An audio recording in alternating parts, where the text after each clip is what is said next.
Livro Nosso Lar, pedindo a Deus Pai Todo-Poderoso que nos abençoe, que nos ilumine, que nos fortaleça, que o Senhor da vida esteja sempre em nosso coração. Abençoe a todos nós, encarnados e desencarnados, neste pequeno grupo que aqui estamos, para compartilharmos os nossos conhecimentos, conversarmos sobre essa obra tão importante, a primeira obra, né, da série André Luiz, o livro Nosso Lar, e certamente, Senhor, muito teremos a aprender e a apreender. Nos abençoe, nos fortaleça, que os mentores de nossas casas aqui representadas possam estar sempre nos orientando, assim como o nosso anjo guardião. Abençoe-nos hoje, agora e sempre. Bem, antes de começar a entrar no livro, eu estava ainda agora à noite dando uma olhada mais se tinha algum material, e eu encontrei um material bastante interessante. É um livro do Mário Frigeri, foi lançado pela Federação Espírita Brasileira, chamada As Sete Moradas Terrestres. Eu confesso a vocês que eu vou colocar aqui, vou ler, só vou ler duas moradas, tá? Porque é um pouco extenso, depois eu coloco o link para vocês tudo direitinho. Eu Qual é o confesso. autor? Oi? Qual é o autor? Mário Frigeri. Mário Frigeri. Mário. Frigeri. Acho que é Frigeri. É, porque tem acento no E, Frigeri.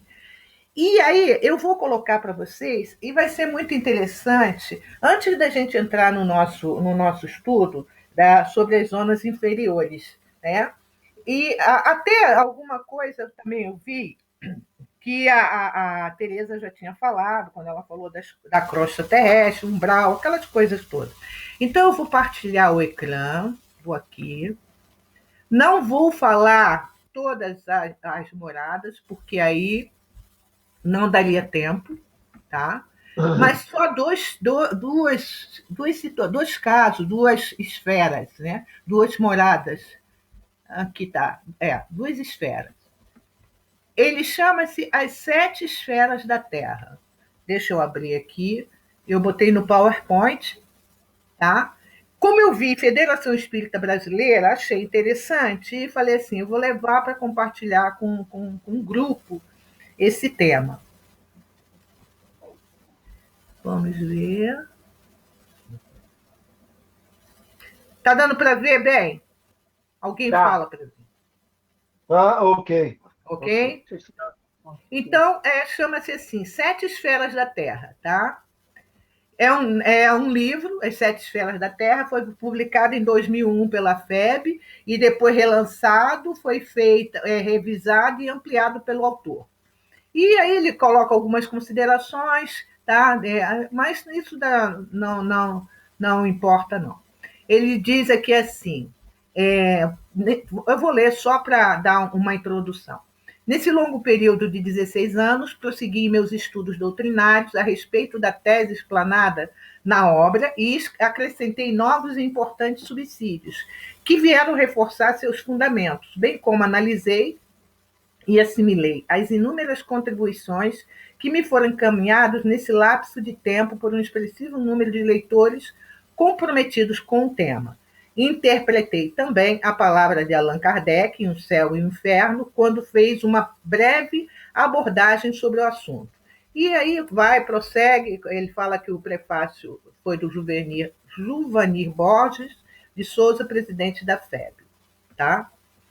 E aqui ele coloca assim, com fulcro na Bíblia Sagrada e em várias obras da bibliografia espírita e espiritualista, é estabelecido de forma explícita nesse livro que o planeta Terra está convencionalmente dividido em 7 dimensões, e essa convenção teve origem no plano espiritual.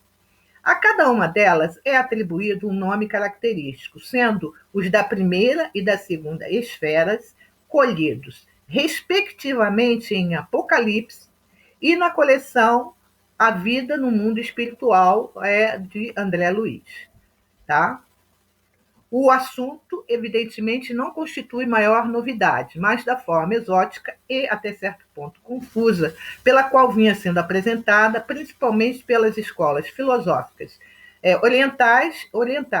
Para esta nova formulação simplificadora e lógica, o avanço é muito significativo. Então, vamos lá. Uma das esferas, abismo. Né? E aí, deixa eu voltar aqui com vocês rapidinho. Alguém já ouviu falar num livro chamado O Abismo, de Rainieri? Ou já passou, ou já leu, ou não? Eu me lembro que há muitos anos eu tentei ler esse livro.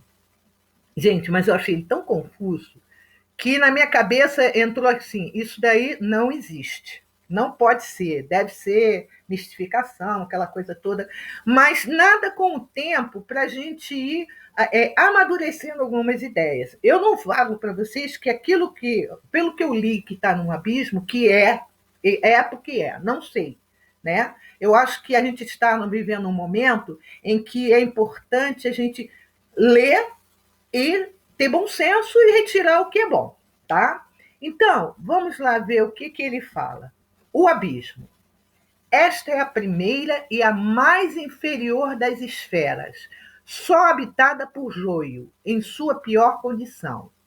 A nomenclatura é empregada por João Evangelista em Apocalipse 20, de 1 a 3, quando diz: então vi descer do céu um anjo.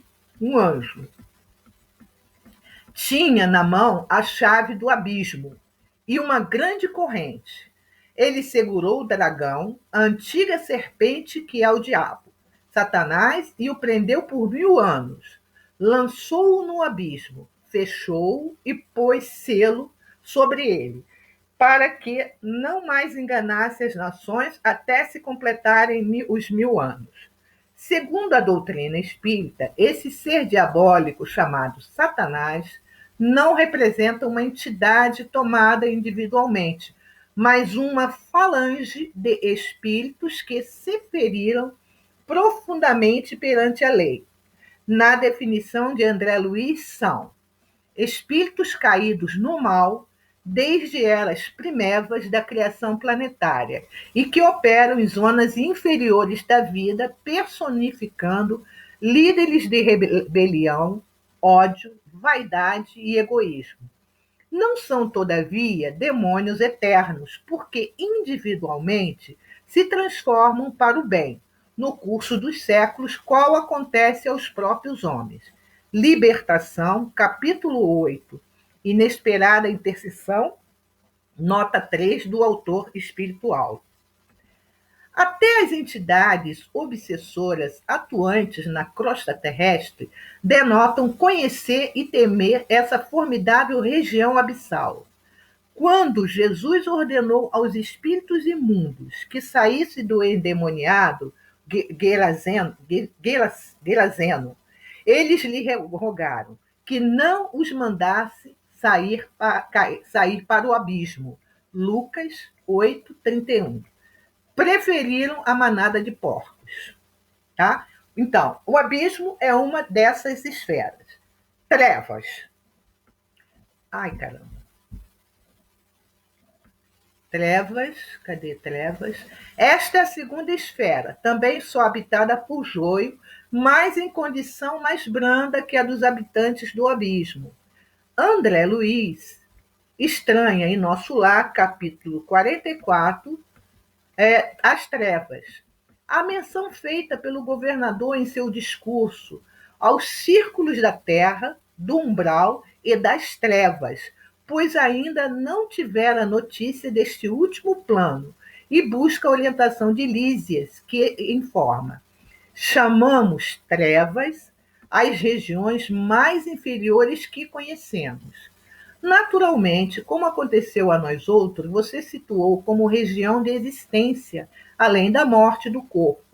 Apenas os círculos a se iniciarem da superfície do globo para cima, esquecido do nível para baixo. A vida, contudo, palpita na profundeza dos mares e no âmago da terra. Quem estime viver exclusivamente nas sombras, embotará o sentido divino da direção. Não será demais, portanto, que se precipite nas trevas, porque o abismo atrai o abismo, e cada um de nós chegará ao local para onde esteja dirigindo os próprios passos. Em outras obras da série André Luiz, o instrutor Gúbio chama essas regiões habitadas de precipício subcrostais. Libertação, capítulo 7, quadro doloroso. E o instrutor Jerônimo de esferas subcostrais. Obreiros da vida eterna, aprendendo sempre. E depois vem a crosta terrestre, tá? Que nós não vamos entrar nela. Deixa eu fechar, parar de partilhar o ecrã e voltar. Eu achei muito interessante esse texto, né? E esse livro, que deve ser bastante interessante. Eu vou ver até se adquiro, porque é importante. Aqui porque... é a capa. A capa do livro. Aí? A capa do livro. Ó. Tá. Dá para ver? Dá para ver. Dá para ver? Muito interessante, porque realmente a primeira vez que eu ouvi falar em abismos foi nesse livro que eu li e achei horroroso, né? Primeiro que vinham umas descrições terríveis. E hoje, por acaso, né, sentada, aí eu vi isso daí. Eu falei, nossa, que coisa interessante isso, né? E como eu vi Federação Espírita Brasileira, quer dizer, a gente já fica, né? Deve tem um aval, né? E aí a gente observa, porque quando a gente vê a situação de libertação de Gregório, né? Gregório, ele está nas trevas, não é, Célia? Você que já leu Libertação? Né? Gregório está nas trevas, né? E a gente observa, eu fico tentando imaginar espíritos, se a gente já sabe como Gregório é espírito pior do que Gregório, né? E porque quando fala em abismos, está em Apocalipse, que vamos dizer assim, que seria algo como é que a gente diz? Não é lenda, não quero dizer lenda, não. Né? É outra palavra que me fugiu agora. É como ele descrevendo, né, o que seria essa área, essa esfera mais profunda. E eu fico tentando imaginar que seres, e tem que ter, que seres que habitam essas esferas. Né? Aí a gente fica pensando assim, são seres ou são bestas, né? Ou são semi-humanos, que aí a gente já não... O princípio inteligente, será que está ali também? A gente já fica nesse questionamento, né? De alguma forma... É tão embrutecido, né? Ou se embruteceram, né? Se embruteceram, muitas vezes, né? A gente pode pensar também nessa hipótese, né? E a das trevas a gente sabe, né? Por exemplo, quando a gente escuta, quando Jesus faz uma cura de uma pessoa, não é do menino, não, que cai no fogo, na água, não. É de alguém, e um endemoniado, né? E ele pergunta, quem é você? Né? Aí o endemoniado fala, Jesus, que queres comigo? Eu sou legião, porque somos muitos. Né? Então, é bastante... Essa questão do abismo, eu quero ler, até para compreender um pouco mais, por isso que eu acho que algumas informações, e pelo que ele coloca ali na obra, ele está baseado nas obras de André Luiz, coisas que ele viu na própria Bíblia, né? E a gente sabe que tem algumas religiões espiritualistas que elas botam um monte de esferas, esfera disso, esfera daquilo, e vai por aí afora, né? Mas eu trouxe mais para a gente realmente compartilhar com vocês esse conhecimento, né? Essa questão que eu achei bastante interessante. Depois eu boto o link para vocês. Quem quiser, tem outras esferas ali, aí são mais amenas, né? A crosta terrestre vai subindo e fica bem melhor, bem melhor. O abismo seria o mais lá dentro mesmo. E aí é interessante mesmo a gente ver que algumas obras de André Luiz, quando a gente vê que eles fazem aquelas incursões que vão em certos lugares, assim, que muitas vezes não dá nem para volitar. Muitas vezes tem que estar com o pensamento o tempo todo ali, em prece mesmo, para não se sentir perdido. Fala, Vera, liga o microfone. É uma região muito densa, né? Muito densa. É uma região muito densa mesmo, né? Mas eu quero começar, antes de começar a ler, eu queria perguntar a cada um de vocês: estamos preparados para desencarnar? Tereza? Não. Não. Hã? É muito difícil da gente estar preparado para desencarnar, né? Até porque nessa vida agora é que a gente está tendo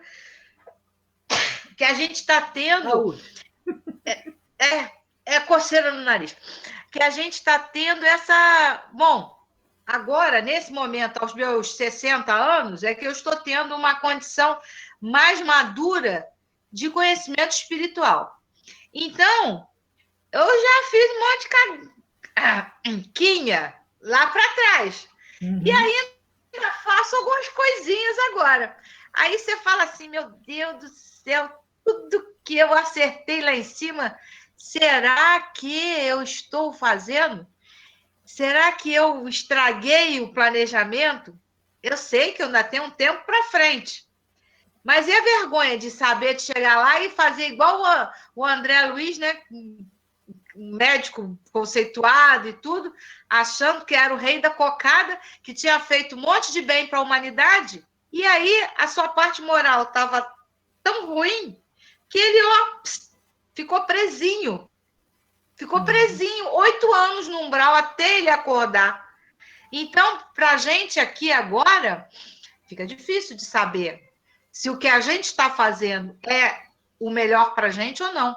Se a gente pudesse ter a conexão com o nosso anjo guardião e a gente escutar mais o que ele fala, seria bom, a gente não ia ter medo de desencarnar, não. Mas, fora isso, como o meu anjo de guarda fala e às vezes eu não ouço, aí esse é o problema.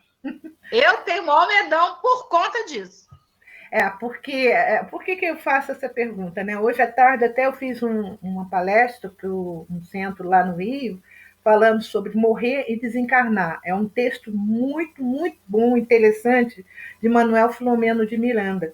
Porque a gente vai ver aqui as condições de André Luiz, né, que realmente eram muito delicadas, né? Então, quando ele começa aqui, dizer assim, eu guardava a impressão de haver perdido a ideia do tempo. A noção de espaço esvaíra-se-me de muito. Aqui me dá a sensação, né, e é pelo que a gente conhece, já lemos André Luiz, já vimos o filme, que André Luiz ele morreu, mas ele demorou a desencarnar, ou não? O que vocês acham? Vera Isaura?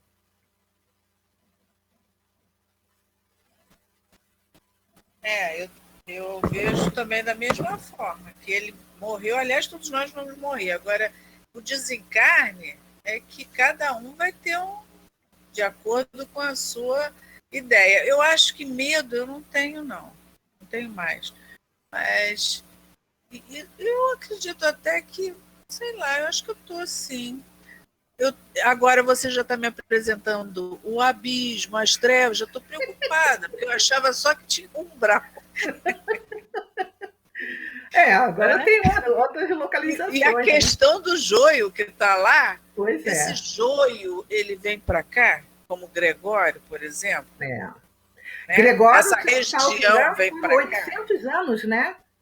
Nas trevas. 800 anos. Gente, 800 anos é 800 anos.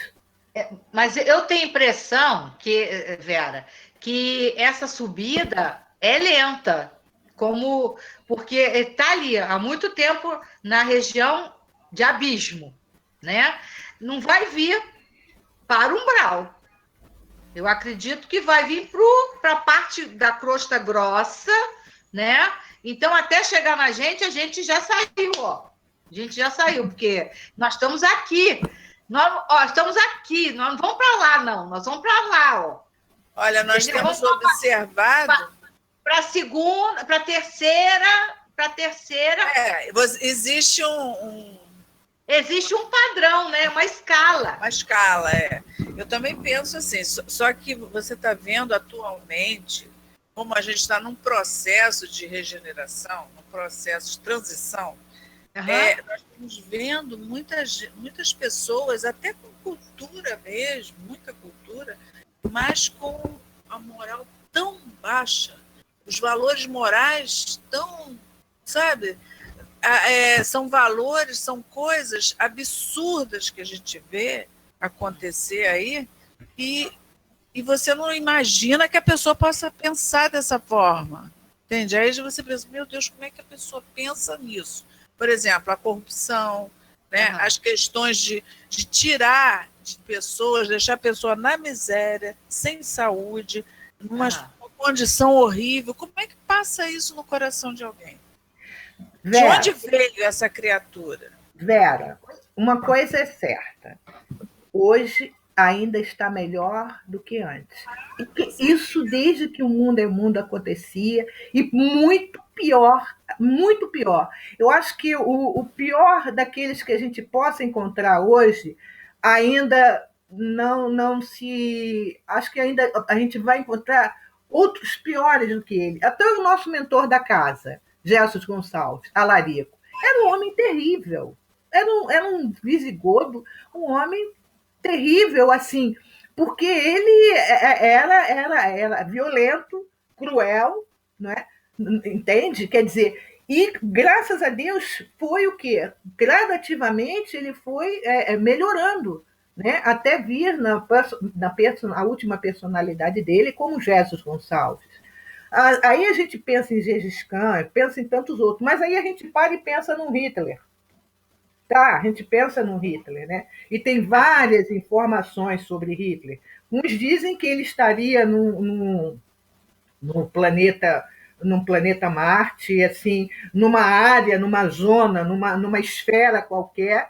E segundo o que eu estava, acho que eu li, eu escutei uma palestra que Gandhi teria pedido a Jesus para ficar junto a ele, para ajudá-lo nessa recuperação.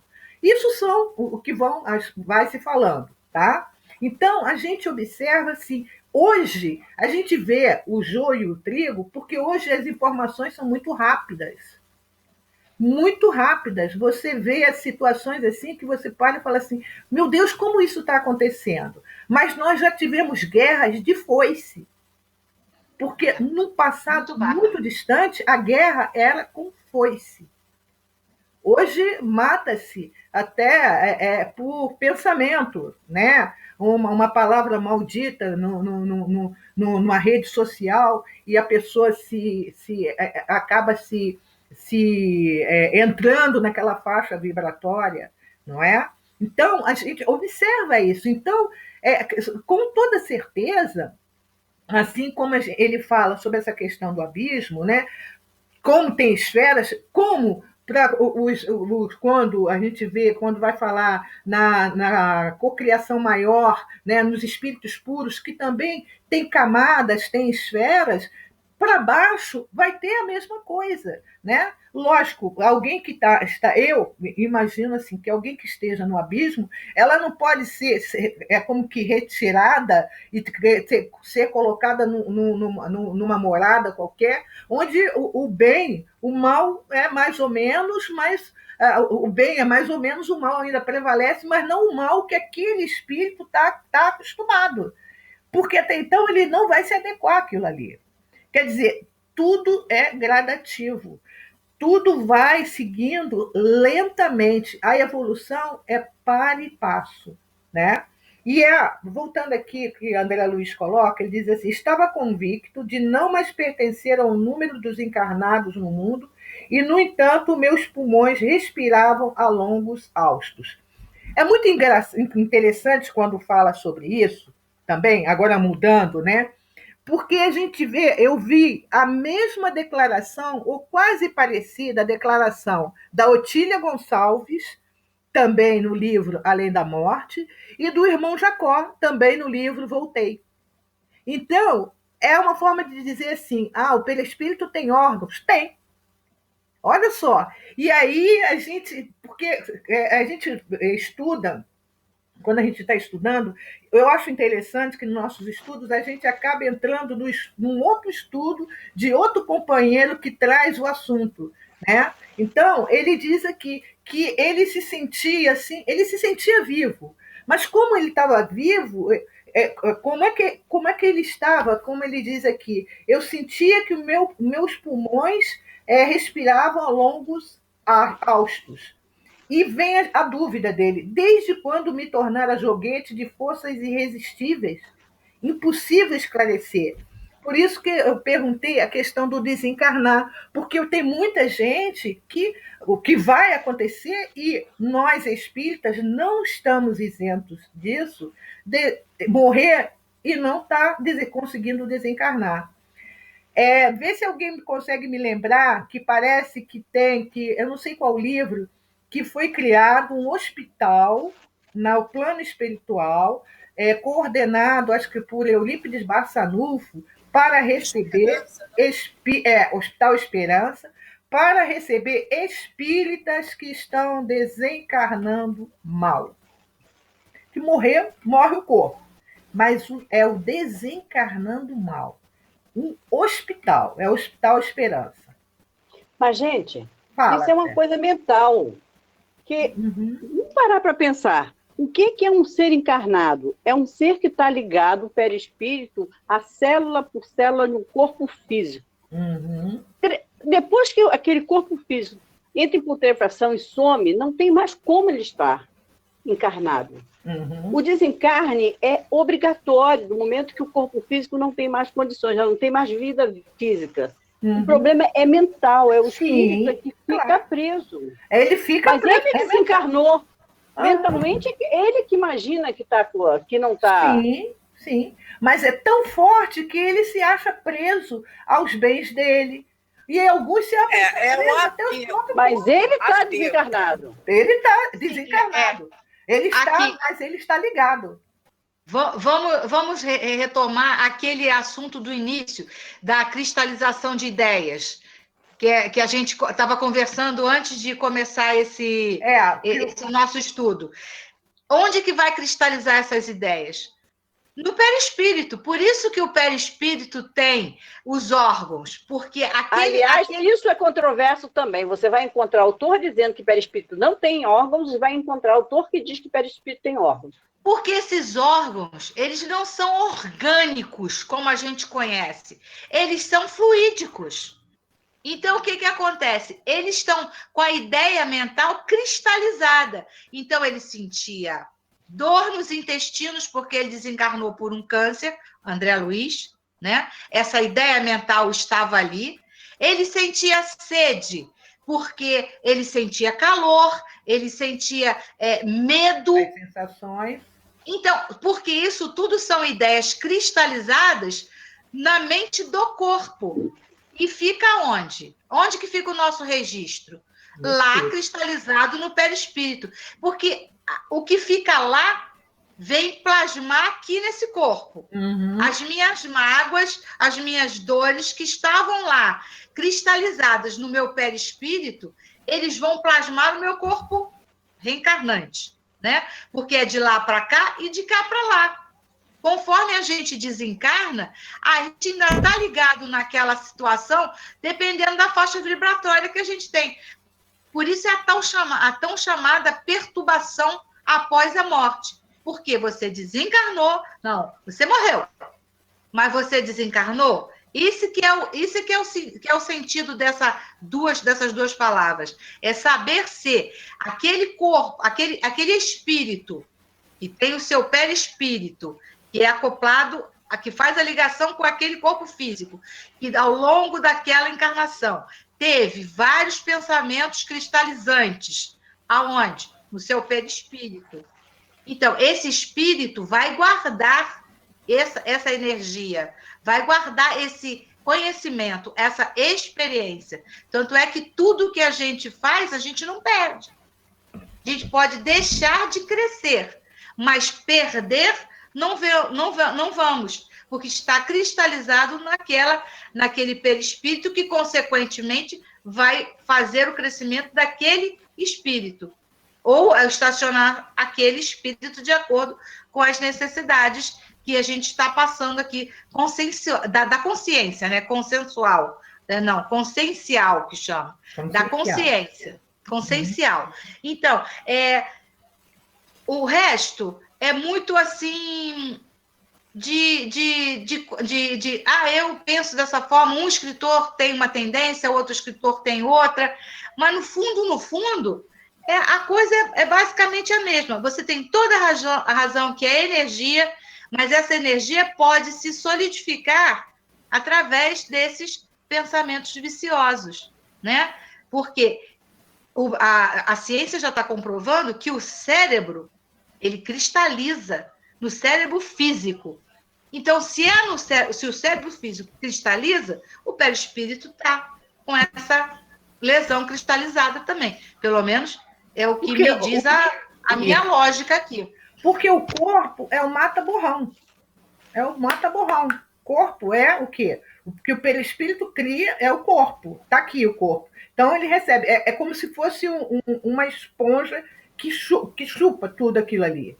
Entende? Quer dizer, eu penso, quando a Célia fala assim, que tem alguns autores que falam que o perispírito não tem órgãos, eu penso que quanto mais assim, o espírito ele é mais assim, como se ele fosse evoluído, né? Na minha cabeça, eu posso estar até equivocada. Eu acredito que quanto mais ele é evoluído, alguns desses órgãos talvez não sejam necessários. Na minha visão, tá? São camadas, e vai indo, a camadas mesmo, né? Mas hoje, quando a gente vê, por exemplo, por que agora, acho que é Emmanuel que fala que o dia que a ciência, eu acho que é Emmanuel, ou alguém, ou André Luiz, não sei, que o dia que a ciência estudar o perispírito, ela vai descobrir muitas doenças. Porque é o nosso modelo. É o nosso modelo organizador. Então, ele tem tudo que nós temos aqui.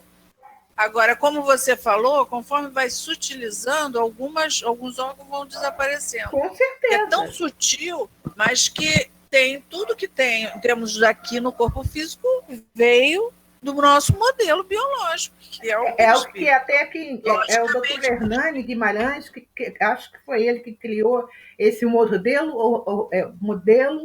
organizacional biológico, é o MOB, né? Alguma coisa é o MOB, assim. É o MOB. E outra coisa, eu me lembrei agora, do que a Tereza falou ali, eu me lembrei agora da citação de Jesus, né?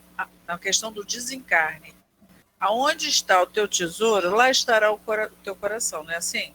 Então, quanto mais preso às coisas materiais, né? A família, as coisas que nós temos, né? A cadeira de balanço e outras coisas mais, a gente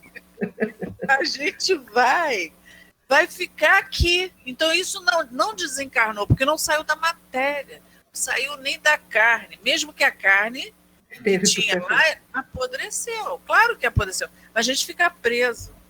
Então, a gente vai ter que pensar em duas situações do desencarne. Aquele desencarne objetivo, que as equipes promovem obrigatoriamente, o corpo morreu, o espírito tem que ser desligado daquele corpo. Agora, e aquela que é subjetiva, que é aquela que fica na mente do indivíduo que morreu, né? Do perispírito. Não seria o mesmo tipo de desencarne. O processo de desencarne, de separação dos liames, esse eu acho que obrigatoriamente acontece. Acontece, E agora, subjetivamente, corta esse fio, né? Vamos dizer, o fio, aquele fio de prata, aquela coisa toda. Mas é o que você sempre coloca, Célia. Entra aquela questão mental. Quer ver um exemplo? Tem um caso que eu li de um mausoléu em São Paulo, né, em que uma mãe, né, ia todo dia nesse mausoléu para que o espírito da filha que estava lá dentro saísse. E o espírito da filha não queria sair. Eu acho que talvez nem existisse mais, né?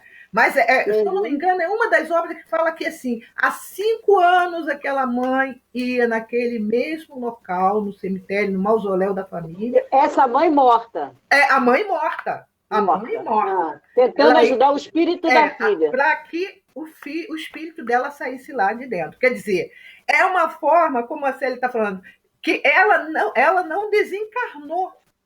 Subjetivamente, quer dizer, na mente dela, ela não desencarnou. Ela está ligada. Porque o processo mesmo foi feito pela equipe. Porque a gente vê no livro Voltei, o trabalho que o doutor Bezerra vem com o irmão Andrade e a filha do Jacó para fazer o desligamento, né? O desencarne dele, para que ocorra o desencarne dele. E a coisa é tão interessante que a gente vai ver no livro que tem uma passagem em que eles vão passar sobre um local como se fosse um abismo, e ali é dito o seguinte: em prece. Porque não teriam que fazer aquela passagem todos em prece para que, vamos dizer, entre aspas, falando, não mergulhasse nesse abismo. Vamos botar assim, tá? Porque não é desse jeito, mas eu estou como que ilustrando isso daí, né? Então, a gente percebe isso e percebe essa dificuldade, no caso aqui de André Luiz, em relação, né, essas perguntas que ele faz. Ele diz aqui: senti-me, na verdade, amargurado, doente, nas grades escuras do horror. Cabelos eriçados, coração aos saltos, medo terrível, senhoreando-me muita vez gritei como louco. Implorei piedade e clamei contra o doloroso desânimo que me subjugava o espírito. Quer dizer, ele já estava morto há muito tempo, pelo que a gente observa, né? Tanto é que ele ficou 8 anos, mas todo o pensamento dele, a gente vai falar sempre e vai bater sempre numa questão: pensamento. Gente, sempre vamos bater nessa questão do pensamento, né? E a gente também não pode esquecer que o umbral não é um lugar circunscrito, é uma zona de energia. Como o abismo é uma zona de energia, a crosta, o umbral grosso, o umbral leve, médio, o umbral leve, as esferas superiores são faixas vibratórias que atraem os espíritos desencarnados no estado errante de acordo com a sua sintonia. Célia, cuca, é cabeça. Uma questão de afinidade. Você tem toda a razão aí nessa parte. É isso aí, né? Por exemplo, tem um dos livros de André Luiz que eles vão fazer uma visita ao matadouro. E lá está, sim, espíritos se locupletando e ali absorvendo aquela energia dali. Olha só. Eles vão resgatar um suicida. Pois é. Né? Olha só, e é o que a Tereza falou, são zonas mesmo, né? Pessoas e entra a questão do pensamento direto nisso daí. Mas, Rosângela, fala, Marcos. Isso é aquilo que a gente estava falando no início, da cristalização mental. Olha, só para você ter uma ideia, isso daí coloca a gente em zonas inferiores ou zonas melhores. Depende tudo da nossa energia mental, da nossa afinidade com aquele plano. É aquilo que estava sendo conversado. Uma prova disso, há pouco tempo nós fomos um enterro no Rio, lá no cemitério do Caju, eu e o Luci. Uma pessoa conhecida da família e tal, papapá, Major Brigadeiro. A gente estava todo mundo lá no enterro. Ele estava em pé, assistindo o velório, a pessoa que desencarnou estava lá, as entidades estavam tentando levá-lo para encaminhá-lo, e ele não queria.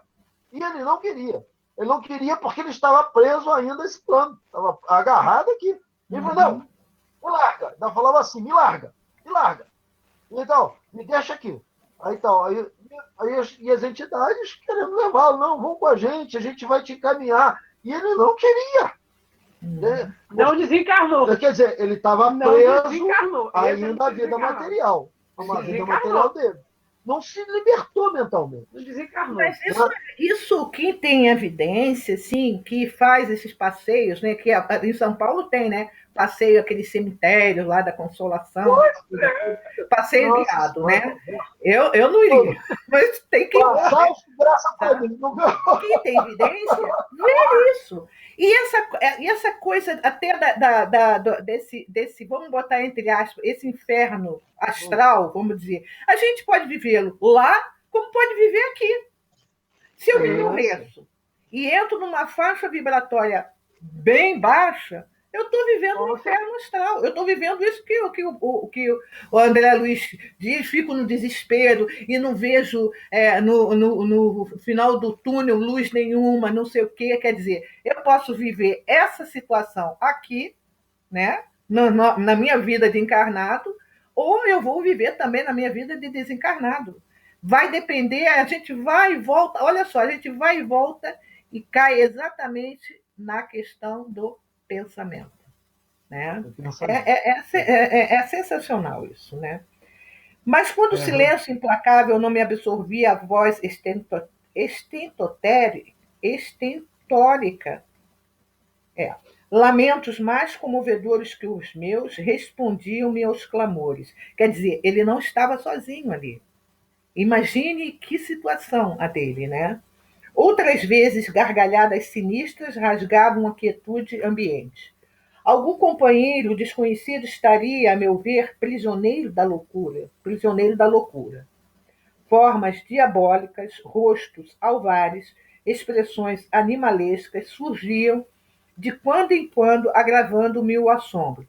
Tudo criação mental, né? Principalmente das pessoas que lá estavam. A paisagem, quando não totalmente escura, parecia banhada de luz alvacenta, como que amortalhada em neblina espessa, que os raios de sol aquecessem de muito longe. E a estranha viagem prosseguia. Com que fim? Quem o poderia dizer? Apenas sabia que fugia sempre. O medo me impelia de roldão. Onde o lar, a esposa, os filhos, olha o apego, né? Ele, olha como é que é interessante o apego dele. Onde o lar, a esposa, os filhos, perdera toda a noção de rumo. O receio do inoto e o pavor da treva absorviam-me todas as faculdades de raciocínio que logo me despendera dos últimos laços físicos em pleno sepulcro. Atormentava minha consciência. Preferia a ausência total da razão, o não ser. Olha a dúvida dele, né? Ele fala, eu preferia a total razão, falta de razão, de que não ser. Ele não se sentia nada, ele não sentia, né? Quem era ele? O que ele estava fazendo ali? Por que ele estava ali? Olha que dor, que aflição, né? De início, as lágrimas lavavam-me incessantemente o rosto e apenas em minutos raros felicitava-me a bênção do sono. Interrompia-se, porém, bruscamente a sensação de alívio. Seres monstruosos acordavam-me irônicos. Era imprescindível fugir deles. Ele vivia fugindo o tempo todo, ele não conseguia adormecer. Quer dizer, olha, todos os sentimentos, toda aquela energia lá dentro, como que em ebulição, né? Continua ele. Reconheci agora a esfera diferente a erguer-se aí bota assim, poalha do mundo é poeira leve, né? A poeira leve do mundo. E, todavia, era tarde. Pensamentos angustiosos atiravam meu cérebro. Mal delineava projetos de soluções. Incidentes numerosos impeliam-me a considerações estonteantes. Em momento algum, o problema religioso surgiu tão profundo a meus olhos. Eu acho essa frase aqui fenomenal, né? Quando ele fala, em momento algum, problema religioso surgiu tão profundo a meus olhos. Porque ele não tinha nenhuma religião. Né? Ele não quer dizer, a questão da religiosidade, né? O quanto, quanto faz falta. Eu acho que muito mais a espiritualidade, porque no prefácio, né? Emmanuel coloca mais que espiritismo e espiritualismo, nós precisamos de espiritualidade. Eu acho essa frase fantástica dele, né? E você vê que ele se refere à religião, na frase, tá, né? Como problema. Ele era tão materialista a ponto de colocar a religião como problema. Olha só que coisa interessante nessa frase. Verdade, não, né? Inclusive religião, né? Da forma como a gente vê aí, também não esclarece nada, né? A questão mais da filosofia, tipo doutrina espírita, ou essas orientais, que abrem um pouco mais a ideia. Porque as que a gente conhece, não vejo esclarecer nada. Tudo é divino, tudo é maravilhoso. Acho que foi numa reunião mediúnica, não sei se foi... Ou então vai para o inferno também, né? Não sei se foi no CEOI ou alguma coisa assim, que eu não me lembro, algum companheiro falou, se foi comigo, eu não lembro, em que a pessoa ela chega para ser esclarecida e ela fala assim que está revoltada porque ela tentou entrar na igreja dela e não conseguia. Por que o pastor dela não estava ali na hora que ela precisava? E ela tentou entrar na igreja e não conseguia falar com o pastor e o pastor não dava atenção a ela, né? Então, para nós vermos, né, quanto há de responsabilidade, às vezes, de você poder passar o tema para os seus, vamos dizer, para as pessoas que frequentam essas religiões, não passar o medo, porque elas, quando desencarnam, vão levar esse medo. E aí? Inclusive, não tem num dos livros de André Luiz, uma católica que ela pagou várias missas e quando chega lá, ela fala, por que eu estou nessa situação? Eu deixei um monte de missa paga, eu paguei para que orassem por mim. Né? A ideia de que... Não tem num dos livros dele, eu não sei qual é. Não, mas isso é verdade. Mas a gente mesmo. tem que lembrar que todas as equipes de socorro, de acordo com o espírito, ele vai receber ajuda de um pastor ou de um padre que já está convertido. Sim, não é falta de ajuda, mas é uma questão... dele querer, ele aceitar, ele entender o que está acontecendo. Porque você vê que André Luiz, ele passa por isso tudo porque ele não tinha ideia de absolutamente nada. Então, ele se deixa tomar por todos aqueles sentimentos. Que lá em cima não tem religião. Aí que ele pensa, né? Nem nosso lar é espírita, nosso lar é espiritualista. É ecumênico, lá em cima é ecumênico. Lá em cima, por que você está falando lá em cima? Pois e é interessante. Então lá embaixo. Lá embaixo, não. Já passei de lá de baixo, já estou aqui, na sobreloja. Na sobreloja. Você sabe uma coisa que me toca muito? Eu tive, há um tempo atrás, eu tive contato com umas testemunhas de Jeová. Isso já tem muitos anos já. E na concepção deles, eles vão ficar no túmulo esperando o dia da ressurreição até que eles sejam chamados, que aí voltarão à vida novamente. E deve ser só os 1.300. Aí eu fico pensando, meu Deus, imagina se essa alma ficar milhares de anos ali no túmulo. E alguns vão ficar. Alguns vão ficar. Alguns vão ficar. É câmera de revivificação que fica aqueles espíritos adormecidos. Mesmo que queiram resgatar, eles não vão conseguir. No mensageiro tem um capítulo. Eles dormem, né? Eles dormem. Vão dormir, Márcio, porque está incrustado nele aquilo ali. Cristalizado já. Por exemplo, tem um caso... Tudo é uma interpretação errada da Bíblia. Tem um caso, eu não sei qual é o livro, em que uma freira ela está trabalhando lá no hospital, tal, ajudando, e parece que André Luiz fala assim, mas por que ela está vestida com hábito? Aí o mentor fala, porque ela ainda se vê como freira. E ela estava com hábito, porque ela ainda se vê como freira, como tal. Entende? Né? Quer dizer, então, não é de uma hora para outra. De repente foi a religião que alavancou ela. Ela estava fazendo um trabalho no bem, mas ela se via como freira. A mentora do Divaldo não aparece como freira? Deixa eu... Só um pouquinho aqui. Espera aí. Joana de Ângeles mesmo. Exatamente, o Joana de Ângeles, ela está aparecendo como freira. Eu acho que tudo é válido, né? Logo agora. Todas as religiões levam a algum lugar e algum despertamento. Sim, com certeza. Agora, o que muitas vezes, a gente sabe, né, que em alguns casos, o que entristece é que muitas vezes, vamos dizer, o profitente lá, né, ele acredita piamente naquilo, e vai ser aquilo e aquilo, ponto, não adianta. Mas a gente... ele despertar. Eu sou favorável a todas essas religiões, mesmo extremistas, assim, porque pelo menos retira o ser do ócio religioso, da falta de Deus. Porque estando ou não numa religião que a gente, do entendimento que a gente já tem, acha que é abusiva,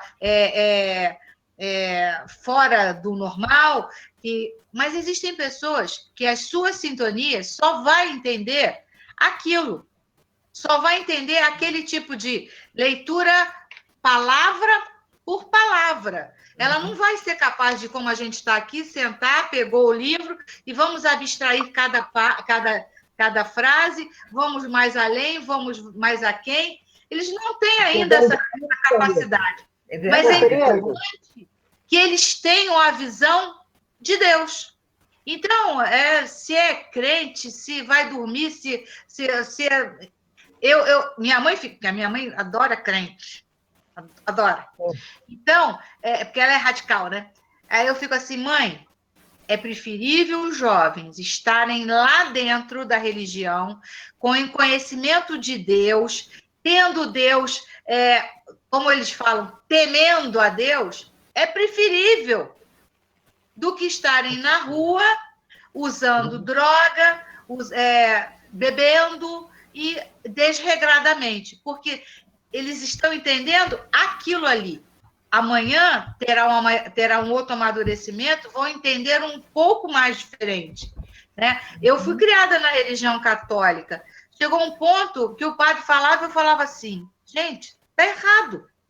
Não é possível ser isso. Não tem lógica. Mas foi preciso que eu amadurecesse para eu buscar alguma coisa que me satisfizesse, que me respondesse questões. Mas, graças a Deus, existem várias religiões e que as pessoas, né, vão sendo encaixadas lá.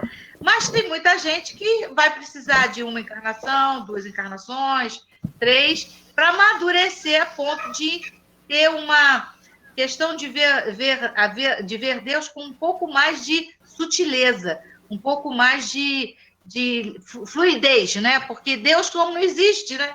A gente não pega, então não tem como dizer que é ou não. Tem que sentir. Isso aí da crença, isso da crença que você está dizendo, é até o de menos, porque, na verdade, você pode acreditar como eles, né? Os católicos, os protestantes, mas ser uma pessoa boa, fraterna. E o que me incomoda, né, realmente em outras religiões é essa divisão, essa separação, essa discriminação que fazem com a outra.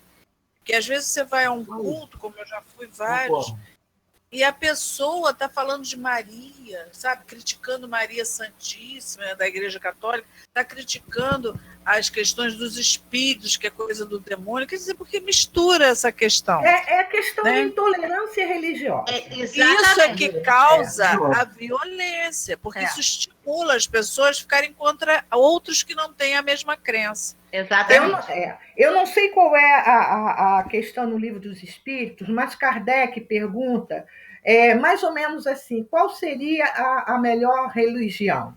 Né? Ou alguma coisa. E os Espíritos respondem, aquela que fizer o maior número de homens de bem. É a melhor religião.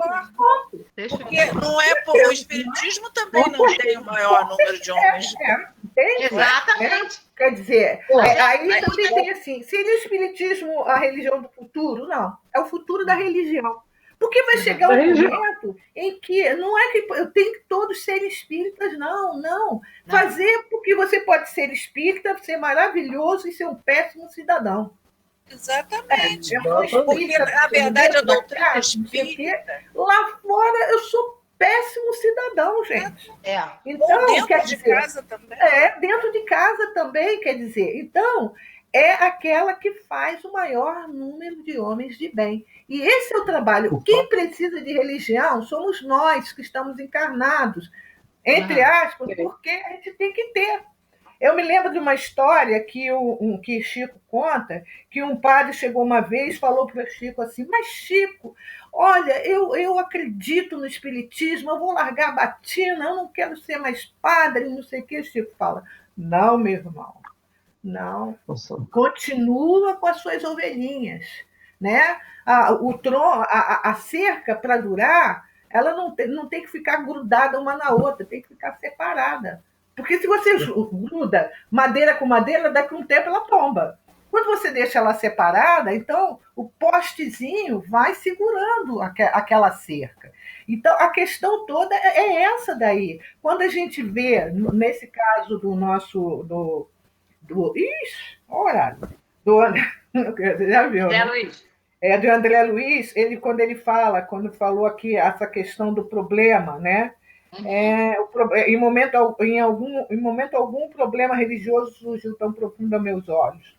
Os princípios puramente filosóficos, políticos e científicos figuravam-se-me agora extremamente secundários para a vida humana, porque eram esses princípios que regiam a vida dele. Eram os princípios físico, filosófico, político e científico. Primeiro, o científico também. Então, ele não tinha tempo para, entre aspas, para pensar nessa religiosidade, né? Para esse contato com Deus. Né? Significavam, a meu ver, valioso patrimônio nos planos da Terra, mas urgia reconhecer que a humanidade não se constitui de gerações transitórias, e sim de espíritos eternos a caminho de gloriosa destinação. Verificava que alguma coisa permanece acima de toda cogitação meramente intelectual. Olha, nesse processo em que ele estava vivendo, ele começando a refletir sobre isso. Muitas vezes, alguns precisam passar por essas dores para começar a refletir e começar a entender que há um poder maior acima de todos nós. Né? Esse algo é a fé, manifestação divina ao homem. Semelhante análise surgia, contudo, tardiamente. De fato, conhecia as letras do Velho Testamento e muitas vezes folheara o Evangelho. Entretanto, era forçoso reconhecer que nunca procurara as letras sagradas com a luz do coração. Ele lia a Bíblia, conhecia o Velho Testamento, mas não ia, declaração dele, com o coração.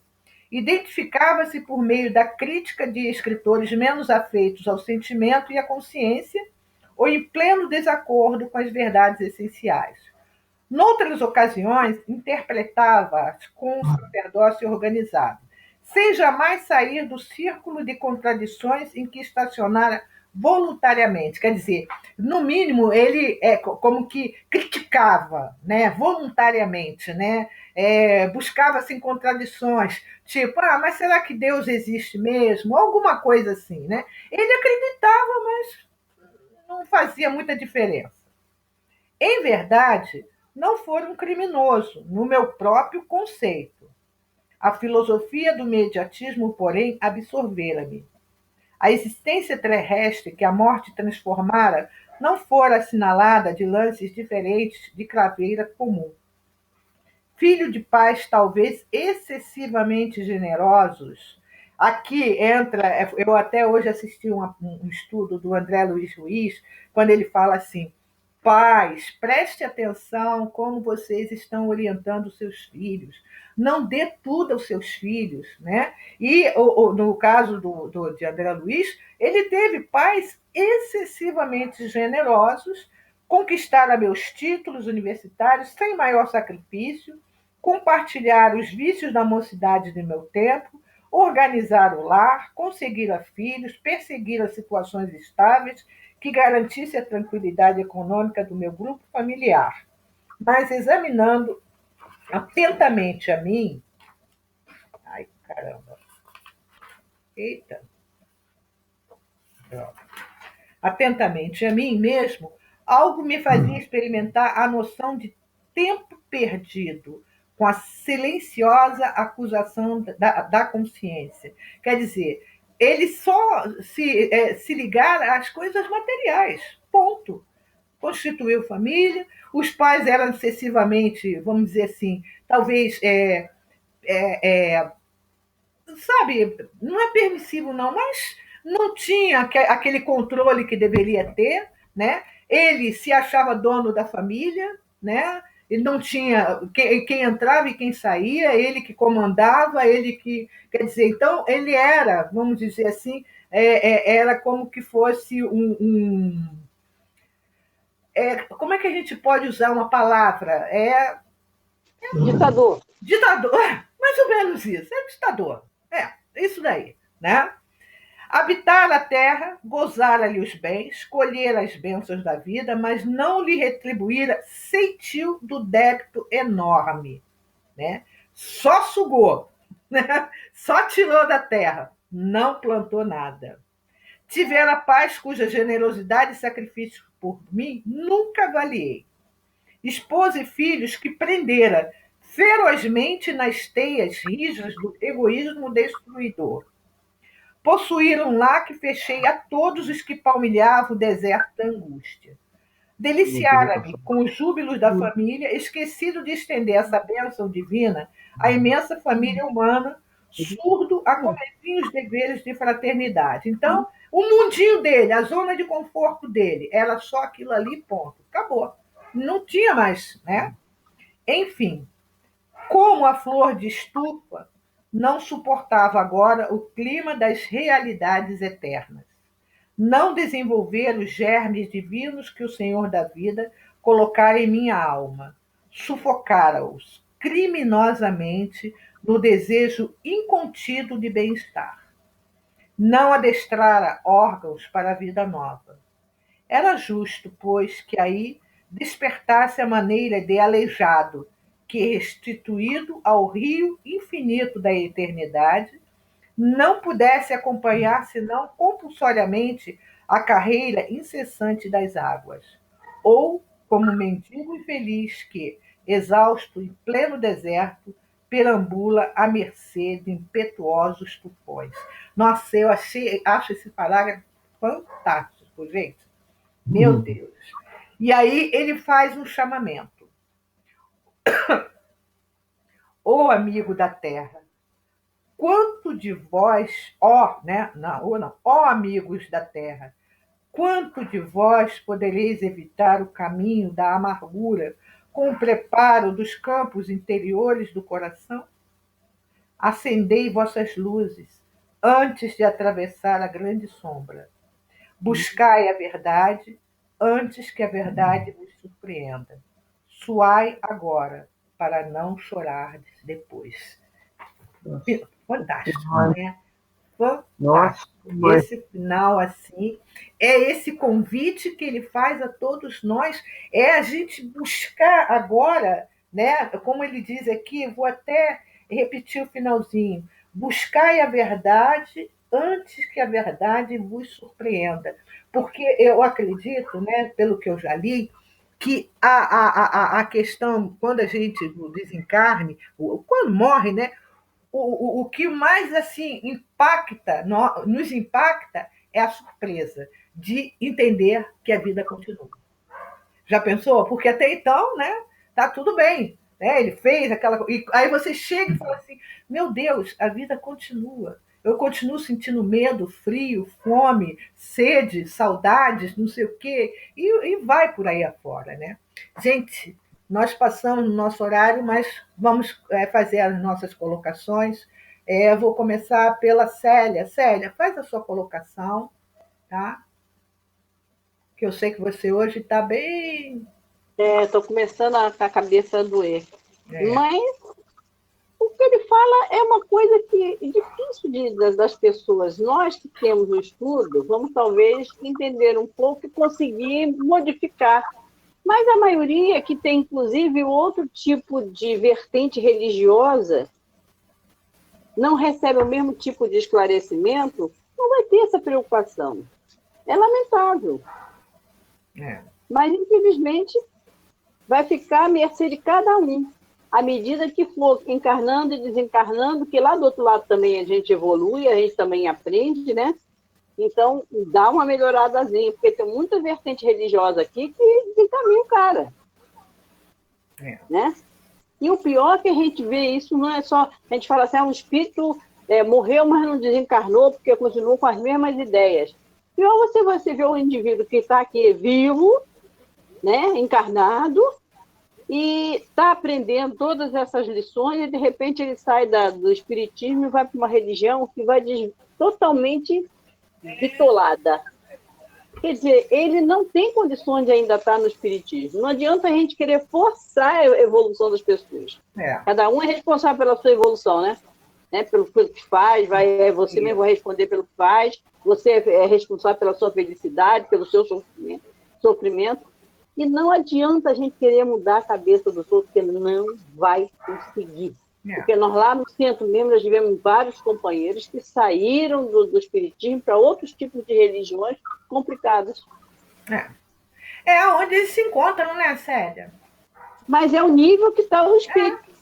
Né? É o patamar evolutivo dele. Não adianta a gente querer chutar o cara para o alto um pouquinho, né? Enquanto só, porque a gente também tem baixa. A gente também não está lá com coisa, não. Né? A gente tem companheiro que estuda, aí quando se vê na dificuldade, tenta suicídio. Verdade. Então, a gente sabe que... O negócio é sair da cabeça para o coração, né? Porque saber falar, a gente sabe. Por exemplo, eu não tenho medo de morrer, eu tenho medo de sofrer. E, às vezes, o sofrimento é exatamente a minha salvação. Pois é. Mas bate na minha cabeça. Bate na minha cabeça. Não entra. Mas né? Flávia. É doidinha para dar uma infartada assim rápida. Para! Flávia. Oi. Eu acho que esse caso que a Célia falou, de repente, a pessoa não quer se responsabilizar pela sua própria felicidade, pela sua própria tristeza, quer botar a culpa em alguém. De repente vai em outra religião que é mais fácil, né? Você falou uma coisa séria, Flávia. Eu lembrei que a Vânia, uma amiga nossa, disse que ela tinha uma amiga que tinha muitos problemas. Ela levou a amiga para o Leon Denis, a amiga ficou um tempo no Leon Denis. Passado um ano, 2 anos, ela encontrou essa amiga e falou: e aí, como é que você está? Ela virou e falou assim: olha, eu saí do Leon Denis, sou evangélica agora. Ela falou assim: tá. Ela falou assim: não, eu não estou preparada para uma doutrina que me deixa na liberdade. Eu preciso de alguma que me trave, que me pode. Proíba daquilo, proíba daquilo outro. Isso. A responsabilidade não é dele, é do líder espiritual. É ele que vai ser quer dizer, ela precisava de alguma coisa que metesse o medo nela e que isso, aquilo, porque uma doutrina que lhe dá como que assim uma certa liberdade de você pensar, de você refletir, ela não está... Que a responsabilidade é sua de tudo? Pois é. Né? Aqui em casa eu tive uma enfermeira que cuidou da minha mãe e ela falou uma vez, tomando café comigo, a senhora é espírita, né? Eu também já fui isso aí. Mas eu não gostei muito, não. Aí resolvi voltar para a Igreja Católica, porque aí você só vai à missa uma vez por semana, no domingo, não dá trabalho. Esse negócio de ficar pensando, ficar lendo, não é para mim, não. Então, quer dizer, cada um está no lugar que se sente bem, né? Que não existe cobrança. Eles acham que você buscar você mesmo dá trabalho. Então, eu prefiro uma coisa mais simples, que não me cobre nada, assim. Que o Espiritismo não cobra nada, né? Te desperta. Pois é. Daniel, que faz palestra no centro, costuma falar isso, que a doutrina espírita ela não acomoda, ela incomoda. Ela faz a gente rever todos os valores da gente, todos os conceitos da gente, e ele costuma falar isso em várias palestras. Ele fala assim, a doutrina espírita ela não acomoda, ela incomoda. Ela faz você pegar seus defeitozinhos e ir aparando aquelas arestazinhas que a gente tem que ir aparando mesmo. E é verdade, achei perfeita a definição dele. É trabalhoso, né? Trabalhoso. Ninguém quer trabalho. Eu quero ir a um lugar e o outro me diga o que eu tenho que fazer. É diário isso. A responsabilidade é nossa mesmo. Bem, gente, Márcio, fala bem rapidinho aí, porque é o nosso horário, e aproveita e faz a prece. Aproveita e faz a prece. Tá bom. Eu acho o seguinte, a religião nenhuma salva ninguém. O fato de ser espírita, a gente não se deve se achar melhor do que ninguém, porque tem muito conhecimento na mão. Segundo Haroldo, é débito, não é crédito. Porque já começa por aí. Né? Porque isso tudo vai dar transformação moral que a pessoa tenha, que a pessoa conseguiu. Nessa ou naquela outra religião, não importa qual. Você lê, quem já leu Cartas de uma Morta, de Chico Xavier, entendeu? Mostra que a mãe dele, ao desencarnar, não sabia que tinha desencarnado, foi parar numa igreja para orar, e dali ela se transportou para o plano superior. Então, aí já mata, quer dizer, o fato de saber que é espírita, que conhece que existe a morte, que existe a outra vida, não quer dizer nada. Mas, Márcio, o problema é a acomodação, é isso que Vera estava dizendo. Ser católico é ir uma vez na missa por semana, ninguém te cobra estudo, a pessoa não quer se incomodar. Responsabilidade, né? O fato da pessoa... É responsabilidade. O que a pessoa está fazendo com aquele ensinamento que está recebendo, esse que é o importante. Isso é que é o importante. A transformação moral. É tirar o homem velho e deixar o homem novo sair. Então... Vamos lá. Vamos fazer a nossa prece. Encerramento. Pai amado, mestre querido, nesse momento estamos terminando um estudo muito importante para todos nós. Que todos esses ensinamentos que recebemos na doutrina, que realmente possa ajudar-nos a nos tornarmos melhores filhos, nos tornarmos filhos da luz, realmente. Transformando o homem velho e deixando o homem novo surgir em nossas vidas. Para que um dia a gente possa galgar plataformas, vamos dizer assim, melhores do que essa.